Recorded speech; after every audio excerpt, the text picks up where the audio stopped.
नमस्कार, हर हर महादेव। दोस्तों, आप सभी का टाइमलेस टैरो 6666 में बहुत बहुत स्वागत है दोस्तों। और आज हम एक नई रीडिंग करेंगे। और आज के जो डाउनलोड्स हैं दोस्तों, उसके अकॉर्डिंगली ऐसा एनर्जीज के थ्रू प्रतीत हो रहा है कि जो शत्रुओं का एक सपना था आपको गिड़गिड़ाता हुआ और रोता हुआ देखने का, वो कहीं ना कहीं चकनाचूर हो चुका है।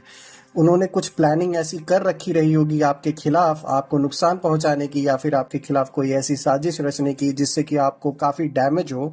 और वो कहीं ना कहीं जैसा उन्होंने सोचा था वैसा ना हो करके उन्हीं के ऊपर भारी पड़ गया है, या कहीं ना कहीं वो प्लान फेल हो गया है।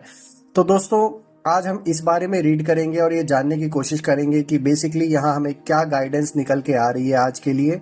तो मैंने कार्ड्स को एक बार शफल तो कर लिया है, लेकिन मैं फिर से एक बार कार्ड्स को शफल कर लेता हूँ दोस्तों। और इसमें से हम टोटल 4 कार्ड्स आज पिक करेंगे और ये जानने की कोशिश करेंगे कि dear divine, dear angels, Mahadev हमें क्या गाइडेंस देना चाहते हैं। देरी ना करते हुए दोस्तों, हम जल्दी से बीच में से एक कार्ड पिक कर लेते हैं। ये देखिए, अबंडेंस का कार्ड आया है फ्रेंड्स। और एक और रैंडम कार्ड पिक करते हैं, ये आ गया बॉन्ड का। ऑल राइट, क्यूरियोसिटी का कार्ड आया है दोस्तों। और ये आया है प्रिपरेशन का।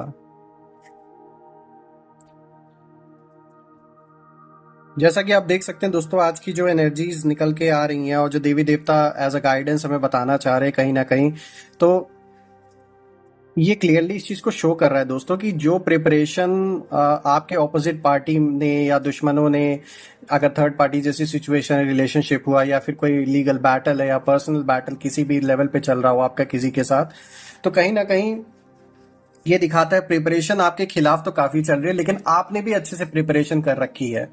तो दोनों ही और इस चीज को ये दर्शा रहा है कि कहीं ना कहीं तैयारी आपकी भी है, जिसके वजह से जो उन्होंने प्रिपेयर किया, जो भी प्रिपरेशन उन्होंने तैयार की, वो कह सकते हैं कमजोर पड़ गया। कहीं ना कहीं जो दाव उन्होंने खेला था आपके ऊपर हावी पड़ने के लिए, वो दाव कहीं ना कहीं कह सकते हैं कि फलित नहीं हुआ, या फिर क्योंकि जो लोग नेगेटिव चीजें दूसरों के लिए करते हैं तो कहीं ना कहीं एक लिमिट होती है, और कहते हैं ना, पाप का घड़ा जब भर जाता है तो फूटता ही है।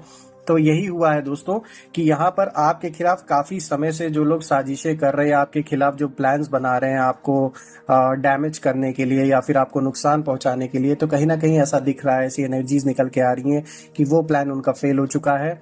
और जो एक क्यूरियोसिटी इस समय जो माहौल में जो पैदा हो रखी है, वो इसी चीज को लेकर हो रखी है कि ऐसा क्या आप कर रहे हैं, क्योंकि देखने में तो किसी का सपोर्ट फिजिकली आपके साथ दिख नहीं रहा है। उन लोगों को ये चीज जरूर लग रहा होगा कोई आपके साथ फिजिकली तो प्रेजेंट है नहीं, या फिर किसका हाथ आपके ऊपर है जिसके वजह से आप बिल्कुल रिलैक्स होके चल रहे हैं और जैसा वो चाह रहे थे उस तरीके से आप रिएक्ट नहीं कर रहे हैं, काफी स्थिर होके चल रहे हैं, भले ही उन्होंने इतनी मुसीबतों में आपको डाल रखा है। तो ये एक क्यूरियोसिटी उन लोगों के अंदर जाग रखी है, जो उन्हें कह सकते हैं दिन और रात बिल्कुल मतलब सोचने पे मजबूर कर रखा है इस समय। और दोस्तों, कहीं ना कहीं देखिए, जो बॉन्ड का कार्ड है वो इस चीज को दिखाता है, ईश्वर से आपका जो इटर्नल जो एक बॉन्ड जो जुड़ा हुआ है ना दोस्तों, आपके कर्म के बंधन के अकॉर्डिंगली कुछ ना कुछ ऐसा हिसाब किताब बना हुआ है दोस्तों, कि भले ही आपको इतनी सारी मुसीबतें या प्रॉब्लम में लोग डालने की कोशिश कर रहे हैं, जो भी अपना हिसाब किताब पूरा कर रहे हैं, लेकिन कहीं ना कहीं आपके ऊपर उस ऊपर वाले की कृपा बनी हुई है कि इसीलिए जो बहुत बड़े लेवल पे डैमेज होना था आपका, वो कहीं ना कहीं बहुत छोटे लेवल पर हुआ है उसका। अभी भी बहुत हद तक आपको जान लीजिए ऊपर वाले ने बचा के रखा हुआ है दोस्तों। जिस भी देवी देवता में आप बिलीव करते हैं, जिस भी गॉड में बिलीव करते हैं, उन्होंने आपको अभी भी सेव करके रखा हुआ है, और कहीं ना कहीं वो आपके बचने का रास्ता भी बना रहे हैं ताकि आप उस पर्टिकुलर सिचुएशन से या उस प्रॉब्लम से बच सकें। चाहे वो किसी को किसी रूप में भेज दे रहे हो ताकि आपको मदद मिल सके। तो आप देख सकते हैं, कोई भी अगर ऐसा पर्सन अगर आपके अराउंड अगर आपको दिखता है पिछले कुछ दिनों में या आगे आने वाले दिनों में, कि जो आपको अचानक से सडनली आपको एक्सपेक्टेड नहीं था कि ये पर्सन कहाँ से आके ये इसने मेरी मदद कर दी, ये आपको रियलाइज होगा, तो वो समझ जाइए कि वो देवी देवताओं ने ही, भगवान ने ही भेजा है आपके लिए, आपको उस सिचुएशन से बचाने के लिए या आपके किसी भी रुके हुए काम को पूरा करने के लिए। फ्रेंड्स देखिए, अबंडेंस का जो कार्ड आया है वो क्लियरली इस चीज को शो कर रहा है कि जैसे ही ये जो एक नेगेटिविटी आपके अराउंड जो फैलाई गई है, ये जैसे ही इसकी जो पावर है वो कमजोर होती जा रही है, तो वैसे ही जो अबंडेंस का रास्ता है वो आपके लिए खुलता जा रहा है। क्योंकि कहीं ना कहीं जो एक सब कुछ रुक सा गया था आपके लाइफ में बेसिकली, हो सकता है ये फाइनेंशियल इशू काफ़ी रहा हो आपके साथ पास्ट में, और अभी भी बना हुआ वो सिचुएशन, लेकिन कहीं ना कहीं आपको ये दिखेगा कि रास्ता भी खुल रहा है। कहीं ना कुछ ऐसा ज़रूर हो रहा होगा जिसके थ्रू चीज़ें थोड़ी बहुत करके इम्प्रूव हो रही है, और आपके अंदर एक होप जगह होगा, एक आप एक ऑप्टिमिस्टिक पर्सन की तरह इस समय सोच रहे होंगे। और ये जो रास्ता बन रहा है ये उस ईश्वर की ही देन है जो आपके साथ आज भी हैं, जो आपको प्रोटेक्ट कर रहे हैं दोस्तों कहीं ना कहीं। तो ये बहुत बड़ा रोल है। और ये जो इतनी जो नेगेटिविटी जो आपके खिलाफ जो फैलाई गई समाज में, आपके सर्कल में, चाहे वो आपके फ्रेंड्स का सर्कल हो या फिर आपके फैमिली में, जिस तरीके से आपके पार्टनर के सामने जो एक इमेज जो आपकी जो क्रिएट करने की कोशिश की गई है, वो कहीं ना कहीं अब उन लोगों को रियलाइज होगा कि उन्होंने आपको गलत समझा दूसरों के बातों में आके। और इस चीज को उन्हें रियलाइज होगा कहीं ना कहीं, चाहे भले वो आपके सामने उसे शो करे या ना करे, उनके अंदर रिग्रेट भी फील होगा कि हमने इस इंसान को, इस पर्सन को किसी और के कहने पर कुछ या फिर किसी और के दिखाने पर हमने इसे कुछ और समझा।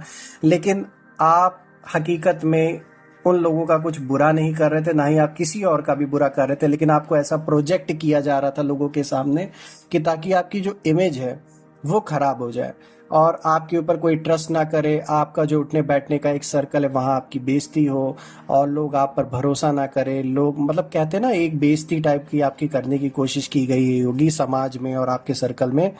तो मैं दोस्तों ये बताना चाहता हूँ कि वो जो एक प्रयास था ना, जिन लोगों ने ये करने की कोशिश की है, वो कहीं ना कहीं विफल होता हुआ दिख रहा है। और कहीं ना कहीं उन्हीं के खिलाफ, उन्हीं लोगों के खिलाफ कुछ ऐसा सामने आ रहा होगा कि जिसके वजह से उन्होंने जो अपनी एक झूठी इमेज बना रखी थी उस पर कह सकते हैं वो रिवील हो रहा है लोगों के सामने। तो यहाँ बहुत बड़ा पर्दाफाश भी हो रहा है ऐसे लोगों का जिन लोगों ने कोशिश की थी आपको परेशान करने की दोस्तों। और कहते हैं ना कि जो ऐसे लोग होते हैं नेगेटिविटी की जो पूजा करते हैं, जो आपके खिलाफ ऐसे ऐसे करने की कोशिश कर रहे हैं बुरी चीज़ें, वो अक्सर झुंड में होते हैं। वहाँ एक से ज़्यादा पर्सन होगा उस ग्रुप में या वो ऑपोजिट लोगों में जो आपके खिलाफ ये करने की कोशिश कर रहे हैं, जो साजिशें कर रहे हैं।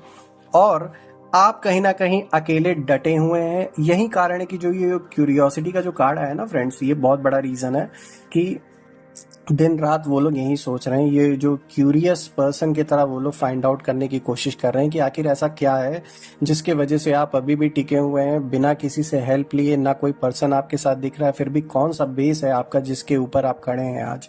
तो ये एक बहुत बड़ा क्यूरियोसिटी उन लोगों के अंदर जगा के रखा हुआ है दोस्तों। कहीं ना कहीं अगर आप ये नंबर्स को देखें फ्रेंड्स, जैसे कि 1 आया है इस कार्ड में अबंडेंस में, 6 आया है बॉन्ड का, 11 आया है क्यूरियोसिटी का, 37 आया है प्रिपरेशन का। ये आपके बर्थ डेट, मंथ या ईयर से रिफ्लेक्ट कर सकता है दोस्तों। कहीं ना कहीं जो आपके ऑपोजिट पार्टनर हैं उनका 37 से कोई ना कोई रिलेशन हो सकता है, शायद उनकी एज इसके अराउंड हो, जो लोग आपके खिलाफ ऐसा ऐसा प्रयास कर रहे हैं काफ़ी टाइम से, प्रयास परेशान करने की। It could be a possibility कि अगर आपका रिलेशनशिप है, कोई थर्ड पार्टी पर्सन ऐसी कोशिश कर रहा है कि आपके रिलेशनशिप टिके ना, चले ना, और आप दुखी हो जाएं और आपका जो एक संबंध है वो ख़राब हो जाए, टूट जाए। तो उस पर्सन के ऊपर अब जो उसने किया है ना, उसको उसका खामियाजा भुगतना पड़ेगा, उसको अपना पे ऑफ करने का अब टाइम आ गया है। और कहीं ना कहीं फ्रेंड्स, अगर ये फैमिली डिस्प्यूट का चक्कर है तो मैं ये बता दूं, जो भी ऑपोजिट पार्टी है जिसके साथ आपका डिस्प्यूट चल रहा है, वो कहीं ना कहीं अब इस टेंशन में जी रहे हैं कि यार उन्होंने कोशिश तो बहुत की आपको परेशान करने की। कहीं ना कहीं उन्होंने सोचा था कि आप हाथ पैर जोड़ के झुक कर उनके आगे आएंगे, लेकिन आपने ऐसा किया नहीं। आप लड़ते रहे, आपने भरोसा रखा ईश्वर पर कि जैसा भी समय है आप उस समय को फाइट करेंगे और खड़े रहेंगे, डट कर खड़े रहेंगे, उससे डरेंगे नहीं। यही रीज़न है कि जिसके वजह से जैसा ऑपोजिट पार्टी ने एक्सपेक्ट किया था कि रिजल्ट निकलेगा या फिर आप हाथ पैर जोड़कर उनके पास आएंगे, वो चीज़ हुई नहीं। कहीं ना कहीं ये चीज़ उनके ईगो को भी बहुत ट्रिगर कर रखी होगी दोस्तों। आजकल जो इनका, उन लोगों का जो ईगो है ना, वो जान लीजिए ऐसा हर्ट हुआ होगा कि इस समय ना, कहते ना कि ना खाते बनता है ना उगलते बनता है। इस समय वैसा सिचुएशन उन लोगों का हो रखा होगा कि उन्होंने कूद कर आपसे लड़ाई तो लड़ने का मतलब दिखाया तो जोश, लेकिन अभी वो जो जोश है ना वो ठंडा पड़ने लगा है, क्योंकि अभी उनको समझ में आ रहा है कि ये फाइट बहुत लंबी है और उन्होंने जैसा एक्सपेक्ट किया था कि चीज़ें उनके फेवर में टर्न आउट होंगी वो हो नहीं रही हैं। इसीलिए वो लोग फ्रस्ट्रेट हो रखे होंगे। तो थोड़ा आपको बचकर भी रहना है दोस्तों, बिकॉज जो ऑपोजिट पार्टी है वो फ्रस्ट्रेट इतना हो रखे हैं कि वो आपका बुरा करने की सोच रहे होंगे। तो आपको थोड़ा सतर्क रहने की ज़रूरत है। अलर्ट होके रहिए जिनसे भी आपका इस समय डिस्प्यूट चल रहा है, बिकॉज उनके उनके पास और कोई अब पावर रह नहीं गई है। तो उन्हें यही लग रहा होगा कि वो किसी भी और तरीके से आपको हर्ट करने की कोशिश करें या फिर आपके सामने कोई नई चैलेंजेस लाने की कोशिश करें, चाहे वो फाइनेंशियल हो चाहे किसी और वे में हो। तो आपको बिल्कुल दबना नहीं है, आप जैसे चल रहे हैं वैसे ही चलिए। बस जैसे आपने अभी तक भरोसा रखा है ऊपर वाले पर वैसे ही रखे रहिए। कहीं ना कहीं ये जो पावर है ना आपकी स्थिर होके सब कुछ देखते हुए आराम आराम से धीरे धीरे आगे बढ़ने की, ना कि जल्दबाजी में कोई गलत फैसले लेने की, यही कारण है कि जिसके वजह से जो ऑपोजिट पार्टीज हैं जो आपके खिलाफ खड़े हैं उनके लिए ये जो इस समय की जो सिचुएशन है ना, इस समय जो काल जो समय जो चल रहा है वो बहुत फ्रस्ट्रेटिंग उन लोगों के लिए हो रखा है कहीं ना कहीं।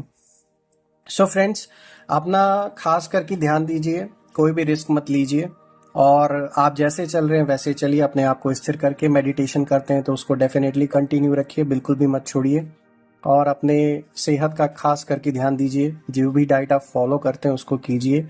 और अपने परिवार का, अपने लव्ड वंस का ध्यान रखिए, अपना ध्यान रखिए। कल मैं फिर से एक नई रीडिंग के साथ आपके सामने प्रेजेंट होऊंगा फ्रेंड्स। और टिल देन टेक केयर। हर हर महादेव, जय माँ काली।